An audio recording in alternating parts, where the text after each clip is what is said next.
하나님 말씀 우리 누가복음 22장에서 보도록 하겠습니다. 우리 다 같이 한번 읽어보겠습니다. 짧은 본문이기 때문에 두 절이니까 다 같이 읽어보겠습니다. 시작. 말씀하실 때에 한 무리가 오는데 12 중에 하나인 유다라 하는 자가 그들을 앞장서 와서 예수께 입을 맞추려고 가까이 하는지라. 예수께서 이르시되 유다야 내가 입맞춤으로 인자를 파느냐 하시니. 아멘. 아멘 하시네요. 설교할 때 피하고 싶은 인물이 있다면 바로 이 유다일 것입니다. 성경에 참 많은 악당들이 등장하지만 가룻이라는 동네 출신인 이 유다를 비교할 수가 없습니다. 동생을 살인했던 가인도 있었고 악녀 이세벨도 있었고 에스더를 무지무지하게 괴롭혔던 그 악당 하만도 있었지만 이 모든 악당들을 다 모아도 사실 이 가룟 유다 한 사람과 비교할 수 없을 정도입니다. 왜냐고요? 바로 온 인류의 구세주인 예수님을 30냥에 팔아버렸기 때문입니다. 마가복음 14장에 보시면 예수님께서 그 안타까운 마음을 표현하십니다. 이 사람은 차라리 나지 않았더라면. 우리가 살아가면서 누군가한테 이런 평가를 받는다면 섬찟하겠죠. 특별히 부모님에게 또는 하나님께서 우리를 보시면서 아이고 어디서 이런 게 태어나가지고 예수님의 말씀처럼 차라리 태어나지 않았다면 좋을 뻔했다, 이런 얘기 혹시 들어보셨는지 모르겠습니다. 저는 비슷한 데까지 들어봤던 것 같습니다만 이렇게 생각해 본다면 최악의 상상일 것 같습니다. 가룟 유다가 어떤 일들을 했는지 찾아보면 깜짝 놀라게 됩니다. 왜냐하면요, 기록이 별로 없어요. 여기저기 배신의 전조 증상이 성경에 기록되어 있을 것 같은데 이상하게 가룟 유다에 대한 기록이 없습니다. 딱 한 번 가룟 유다가 배반하기 전에 한 사건 가운데 유다가 등장하는데 한 여인이 값비싼 향유를 가져와서 예수님께 묻게 되죠. 그때 왜 이렇게 허비하냐고. 이 값비싼 향유 300데나리온에 팔아서 가난한 사람들을 도울 수 있었는데 라는 그런 이유를 내세웠지만 사실 그는 재정을 담당했던, 돈깨를 책임졌던 도둑이라고 성경이 기록하고 있습니다. 딱 이 기록만 나타나고 있습니다. 이렇게 예수님을 큰 문제 없이 잘 따라다니던 유다가 갑자기 어느 날 사탄에게 사로잡히게 됩니다. 사실 유다는요, 예수님을 따라다니던 그 코어 그룹 속에서도 특별한 위치를 가지고 있었습니다. 왜냐하면 이미 예수님 제자들 속에 회계사가 있었잖아요. 세리마태가 있었는데 그 세리마태가 있는데도 불구하고 재정을 담당했었던 능력이 출중한 사람이었습니다. 그러던 어느 날 이 유다가 배신을 결심하게 됩니다. 마태복음 26장을 보시면 유다가 스스로 대제사장, 그러니까 사두개인들을 찾아간 거예요. 그리고 선생님의 목숨값을 흥정하게 됩니다. 그리고 3년이나 가까이서 따라다녔던 자기 선생님을 그 당시 노예 한 사람 값이었던 30냥에 팔아버리는 것입니다. 그렇게 기회를 엿보고 있던 어느 날 마지막 만찬이 벌어졌습니다. 요한복음 13장에 보시면 세족식을 마치신 예수님께서 갑자기 그 아름다운 장면에서 유다의 배반을 예언하십니다. 유다가 얼마나 놀랐을까요? 자기 마음속으로만 은밀하게 진행되던 이 배반의 프로세싱이 어떻게 예수님이 알게 되었을까? 깜짝 놀랐을 것입니다. 그런데 유다가 태어난 척, 자기는 그 배신자가 아닌 척 연기를 하게 됩니다. 그때 예수님께서 직접 떡 한 조각을 찍어서 유다에게 주시면서 이 떡 받는 사람이 나를 배반한다 하시는데도 아무렇지도 않은 척, 마치 자기는 너무 바빠서 지금 당장 나가야 하는 척 연기하게 됩니다. 그때 마침 예수님 품 안에 기대어 있었던 사도 요한이 두 사람의 대화 속에서 뭔가를 눈치채지만 다른 제자들은 재정 담당 유다가 태어난 척 하던 그 연기에 속아 버립니다. 유월절 때문에 뭔가를 사러 나가는구나 생각하는 것이죠. 또 누가복음 22장에 보시면 땀방울이 핏방울이 되도록 기도하시던 그 예수님의 특별한 장소, 극소수의 제자들과만 찾으셨던 그 은밀한 장소, 작은 그룹의 가장 프라이빗한 그 소중했던 장소로 배반을 결심한 유다가 군인들을 데리고 와요. 그 특별한 장소에 데리고 와서 배반의 키스를 하게 됩니다. 마태복음 27장에 보시면 예수님께서 결국 사형 판결을 받는 것을 보고 유다가 후회하게 됩니다. 그리고 대제사장들에게 되돌아가죠. 돈을 돌려주며 없던 일로 하자고 말하지만 이미 때가 늦었습니다. 자기가 이용당했다는 것을 알게 된 유다가 자기가 받은 그 동전을 성소에 던져버리고 허무하게 자살하게 됩니다. 사도행전 2장을 보시면 이 장면을 조금 더 자세하고 무섭게 설명하고 있습니다. 이 이야기들이 제가 찾아낸 유다에 대한 기록 전부입니다. 다른 에피소드는 없어요. 마치 유다를 보면 배반을 위해 태어난 사람처럼 기록되고 있다는 것입니다. 유다라는 사람을 살펴보면 정말 되돌릴 수 없는 길을 떠난 안타깝게도 온 인류가 한 사람 꼽으라면 나타나는 그 배반자 유다, 그렇게 기억되는 불쌍한 사람으로 남아버린 것입니다. 그런데 아주 비슷한 사람이 한 명 더 있습니다. 3년 동안 예수님을 가장 가까이서 따라다녔고 유다만큼 예수님의 신임을 얻었던 사람이었습니다. 베드로. 좌충우돌하던 그 베드로, 유다만큼 열정적이었고 유다만큼 재능이 있었고 스스로도 수제자처럼 행동하곤 했었습니다. 특별한 장소에 특별히 데리고 다녔던 삼총사 중에 하나였고요. 그런데 우리는 이상하게도 베드로에 대해서 생각할 때 베드로의 그 수많은 실수에도 불구하고 좋은 이미지를 가지고 있습니다. 여러분, 쿠어바디스라는 영화 제목 아시죠? 주여 어디로 가시나이까? 핍박이 무서워서 로마에서 도망쳐 나가던 베드로가 자기를 지나쳐 반대 방향으로 가시던 예수님께 질문한 거예요. 쿠어바디스, 주님 어디로 가세요? 그때 예수님이 대답하시죠. 나는 내가 포기하는 로마로 간다.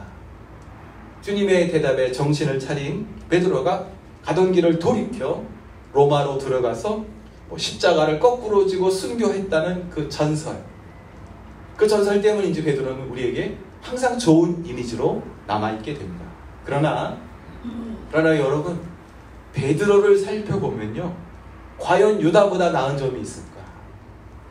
여러분은 어떻게 생각하십니까?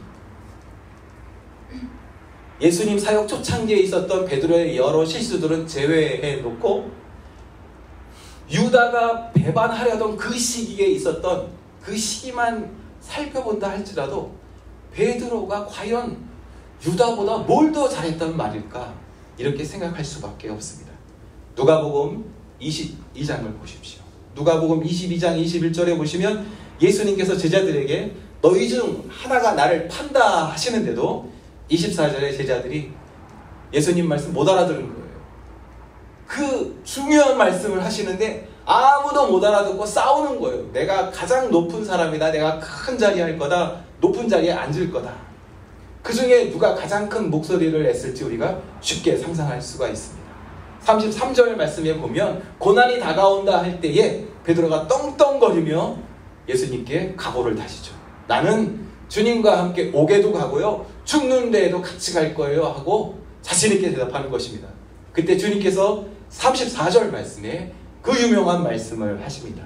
34절 다 같이 한번 읽어보도록 하겠습니다. 34절, 베드로야 내가 내게 말하노니 오늘 다 울기 전에 내가 3번 나를 모른다고 부인하리라. 분명히 기록은 없습니다. 그러나 제가 상상해 보면 베드로가 이 말씀을 들은 다음에 어떻게 반응했을 것 같아요? 엄청 억울했을 거예요. 아이고 선생님, 아닙니다. 저는 절대 그러지 않아요. 실제로 베드로는 칼을 휘둘러서 말고라는 사람의 귀를 자르기도 합니다. 그러나 불과 몇 시간 지나지 않아서 예수님의 이 슬픈 예언이 이루어지죠. 멀찍이 따라갔던 베드로가 예수님을 3번이나 부인합니다. 반복해서 아니라고 부인하다 보니까 점점 더 강도가 세워져서 더 강하게 부인하는 것입니다. 누가복음 22장 60절도 다 같이 한번 읽어보겠습니다. 시작. 베드로가 이르되 이 사람아 나는 네가 하는 말을 알지 못하노라고 아직 말하고 있을 때에 닭이 울더라. 바로 그때였습니다. 61절 말씀. 같이 주께서 돌이켜 베드로를 보시니 베드로가 주의 말씀 곧 오늘 닭 울기 전에 내가 3번 나를 부인하리라 하심이 생각나서 밖에 나가서 심히 두고간다. 우리는 유다를 비판하고 유다를 욕하고 있지만 사실 살펴보면 말이죠, 베드로 잘한 거 하나도 없습니다. 그렇게까지 야멸차게 예수님을 부인할 것이라면 그냥 아예 다른 제자들처럼 멀리 도망가 버리지, 굳이 가까이 따라가서 3번이나 부인하는 그 말을 예수님이 듣게 만들었단 말입니다. 배반한 것으로만 따져보면 베드로도 결코 유다에게 뒤지지 않습니다. 그런데 우리가 주목해야 하는 예수님의 어떤 특징적인 모습이 있습니다. 바로 예수님께서 부인하던, 이렇게 엉망진창으로 부인하던 베드로를 포기하지 않으시는 모습입니다. 끝까지 베드로를 회복시키시기 위하여 나무라지 아니하시고 책망하지 아니하시고 꿀밤 주지 아니하시고 끝까지 베드로를 품으시는 예수님의 인자한 모습을 우리가 발견할 수 있습니다. 마찬가지로 차라리 태어나지 않았더라면 말씀하시긴 하셨지만 예수님은요 결코 유다도 포기하지 않으셨습니다. 베드로는 거두고 유다는 버렸다라고 우리가 쉽게 생각할 수 있지만 아닙니다. 예수님은 결코 유다를 포기하지 않으셨습니다. 유다의 배신을 이미 아셨지만 오히려 예수님은 계속해서 유다에게 기회를 주십니다. 세족식 자리에서 유다의 발도 씻겨주셨습니다. 성찬식 자리에서 떡과 잔을 나누어 주셨습니다. 그리고 이 자리에 나를 배신할 사람이 있다고 다른 사람이 눈치채지 못하게 빙 둘러서 말씀하셨습니다. 내가 떡을 떼어주는 사람이 그 사람이다 라고 반복하셨습니다. 유다가 뻔뻔하게 예수님 눈을 쳐다보며 랍비여 나는 아니지요, 선생님 나는 그 배신자가 아니지요 라고 질문할 때도 그래 이놈아 바로 너다 라고 말씀하지 않으셨습니다. 유대 전통에서 누군가에게 떡을 적셔서 나누어 준다는 것은 따뜻한 애정의 표현인데 예수님께서 배반자 유다에게 그렇게 하셨습니다. 감람산에 유다가 군인들과 함께 찾아와 굳이 그 마지막 더러운 배신의 키스를 할 때에도 예수님께서 친구여 하시며 그 더러운 입술을 거부하지 않으셨습니다. 자신의 사람들을 사랑하시되 끝까지 기회를 주시며 사랑하셨는데 그 사람들 속에 유다가 있었던 것입니다. 예수님은 유다를 포기하지 않으셨습니다. 반대로 유다의 행동에서 우리가 주목할 부분이 있습니다. 요한복음 14장 30절 말씀을 보시면 유다가 그 특별한 우정의 조각을 받고 곧 나가니 밤이러나 기록되어 있습니다. 유다가 밤으로 나아갔다. 사실 이 사건이 저녁 먹은 밤에 생긴 일인데 요한 사도가 굳이 유다가 밤으로 나갔다라고 다시 기록한 거예요. 한 가지 더 사실이 있죠. 가장 가까이에서 이 장면을 경험했던 요한이 유다가 주님께서 찍어주신 그 떡을 먹지 않고 받자마자 곧 나갔다라고 기록하고 있습니다. 어떤 의미일까요? 유다의 영적인 상태를, 그 마음가짐을 우리가 볼 수 있습니다.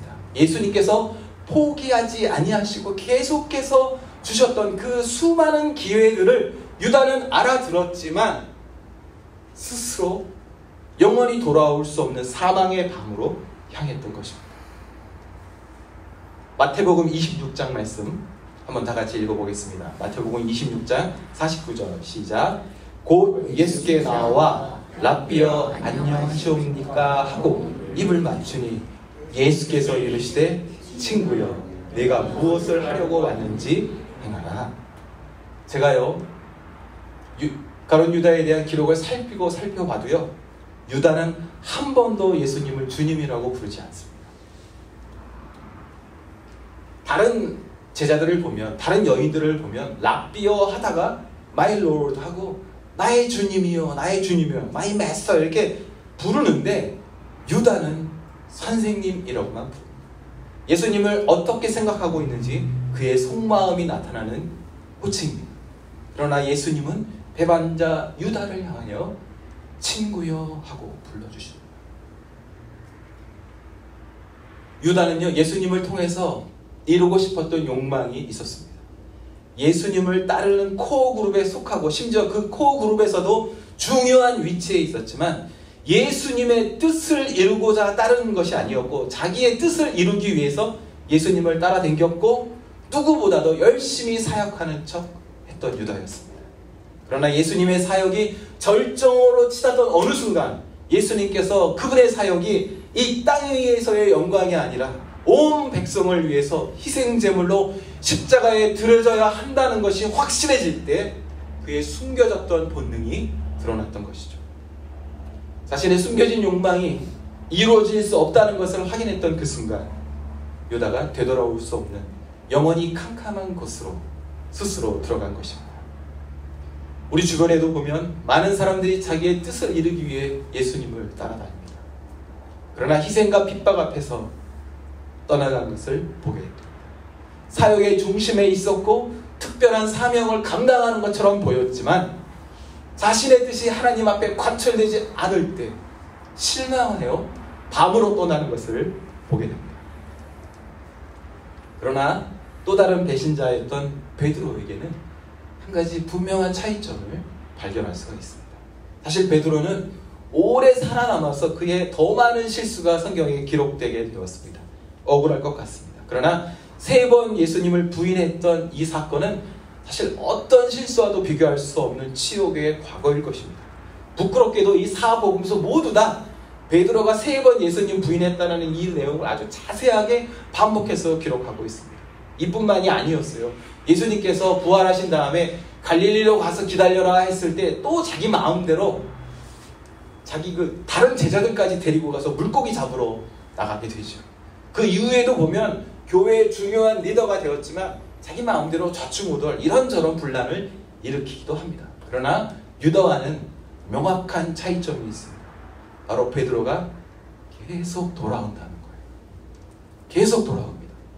한 번은 후배 바울에게 이방인과의 식사를 한 것을 숨겼다가 들켜가지고 막 혼나기도 하고 여러 가지 사건들 속에서 사람들에게 비판을 받지만 베드로는요, 그때마다 자기 운명을 스스로 결정하거나 스스로 마무리하지 않습니다. 심각한 부끄러운 상황에 처한다 할지라도 유다가 떠났던 어두운 밤으로 향하지 않고 계속 돌아옵니다. 계속 돌아옵니다. 오늘 이 자리에 있는 우리 모두도 어떤 상황에 있든지 예수님에게 계속 돌아올 수 있기를 축복합니다. 아멘. 우리 마지막으로 한 번 더, 한 구절 더 요한복음 21장에 있는 말씀을 한번 다 같이 읽어보도록 하겠습니다. 3번째 이르시되 요한의 아들 시몬아 내가 나를 사랑하느냐 하시니 주께서 3번째 내가 나를 사랑하느냐 하심으로 베드로가 근심하여 이르되 주님 모든 것을 아시오매 내가 주님을 사랑하는 줄을 주님께서 아시나이다. 이 고백이 여러분들의 고백이기를 축복합니다. 주님 잡히시던 그 밤에 부인하던 베드로를 향해 고개를 돌려 말없이 물끄러미 바라보셨죠. 그 주님의 시선을 느끼며 베드로가 유다처럼 스스로 목매지 않고 통곡하며 돌아옵니다. 3번이나 반복했던 그 베드로에게 주님께서 3번 반복하여 내가 나를 사랑하느냐 물어보십니다. 저의 상상인데 베드로가 주님을 부인했던 그 밤처럼 아마 그 갈릴리 바닷가 그 새벽녘에 주님께서 베드로를 물끄러미 바라보시며 물어보지 않으셨을까요? 베드로야 네가 나를 사랑하느냐. 주님 내가 주를 사랑하는 줄 주께서 아시나니. 아마 이 대답에는 베드로의 여러 가지 복잡한 그 미안한 마음들이 포함되어 있었을 것입니다. 그러나 반대로 유다는 스스로 자폭해버립니다. 예수님께서 절대로 포기하지 아니하시고 유다만 알아들을 수 있는 그 언어로 계속해서 그 상황 속에 내가 나를 사랑하느냐 물으시는데 유다가 귀를 막습니다. 마음을 닫아버리고 자기 스스로 어두운 밤으로 나가버렸던 것입니다. 예수님의 그 수많은 사랑의 제스처를 몰라 못 알아들은 척 연기를 하며 스스로를 속이고 어두운 곳으로 배 밑창같이 어두운 감옥 속으로 자신을 숨겨버렸던 것입니다.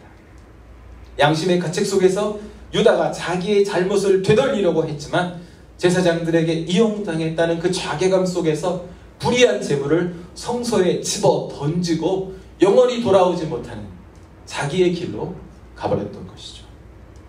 내가 이 땅에서 없어진다고 끝이 아닌데 어두운 곳으로 자신을 숨길 수 있다고 착각한 것이죠. 잘못을 깨닫고 스스로 반성하는 것은 회개가 아닐 것입니다. 과거의 어두운 모습을 뉘우치고자 미안한 마음으로 선행을 하는 것은 회개가 아닙니다. 주변의 인정과 칭찬을 들을 수 있고 미안했던 자기의 마음을 어느 정도 해결할 수 있겠지만 여전히 어둠 가운데 남아있는 것입니다. 회개는 오직 예수님의 십자가 아래서만 가능하기 때문입니다. 주님의 사랑하시는 형제 자매, 오늘 우리가 두 사람의 배반자를 비교해 보았습니다. 예수님 사역하실 때 그 누구보다도 가까이에서 가장 중요한 일들을 하던 사람들이었습니다. 한 사람은 예수님께서 그 빵 조각을 찍어주시는 그 사랑 앞에 거부하며 결국 어두운 밤으로 나가버렸습니다. 그리고 자신의 죄악을 십자가 앞에 가지고 나오지 못하고 스스로 해결하는 밤의 길을 선택했습니다. 그러나 반대로 한 사람은 물끄러미 돌아오시는 주님과 눈이 마주쳤을 때 심히 부끄러워져 밖에 나가 목 놓아 통곡했지만 스스로 해결하지 않고 예수님 십자가 앞에 되돌아오는 선택을 하게 되었습니다. 주님의 사랑하시는 형제 자매 여러분, 오늘도 예수님께서 우리를 끝까지 포기하지 아니하십니다. 이 예배를 준비하며 주님께서 한 영혼을 바라보게 하셨습니다. 주님께서는 오늘 우리에게 그분의 사랑의 빵 조각을 찍어 나누어 주시고자 하십니다. 주님의 그 사랑의 빵 조각을 받아들 것이냐, 스스로 어두운 밤으로 나아갈 것이냐. 오늘 주님께서 분명히 말씀해 주십니다. 되돌아온다면 안아줄 것이다. 모든 실패와 좌절 속에서, 그 긴 세월들 속에서 스스로 판단하지 않고 따뜻하게 안아주시는 주님의 품에서 안식하시며 자유하시기를 예수님의 이름으로 축복합니다. 아멘. 우리 잠시 머리를 숙이고 하나님 마음을 조금 더 들어보도록 하겠습니다.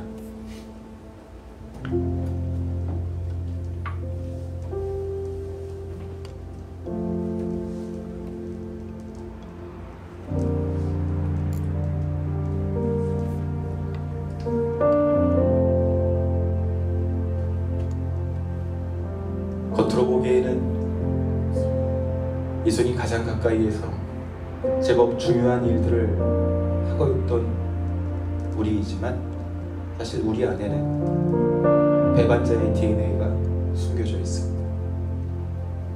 우리를 가로막는 고난 앞에서, 억울함 앞에서, 하나님의 침묵 앞에서, 예기치 못한 아픔들 앞에서 우리는 늘 주님께 실망하고 주님을 등지던 사람들이었습니다. 그러나 오늘 주님께서 이 예배를 통해 우리에게 다시 말씀하십니다. 이 배반자가 아니라 친구요 다시 돌아옵니다. 그 어두움에서 나와 따뜻한 내 품으로 돌아오라 하십니다. 속히 이루려 했던 그 욕망의 어둠에서 나와서 따뜻했던 그 주님의 품으로 돌아오실 수 있기를 주님 품 안에 안식을 발견하시고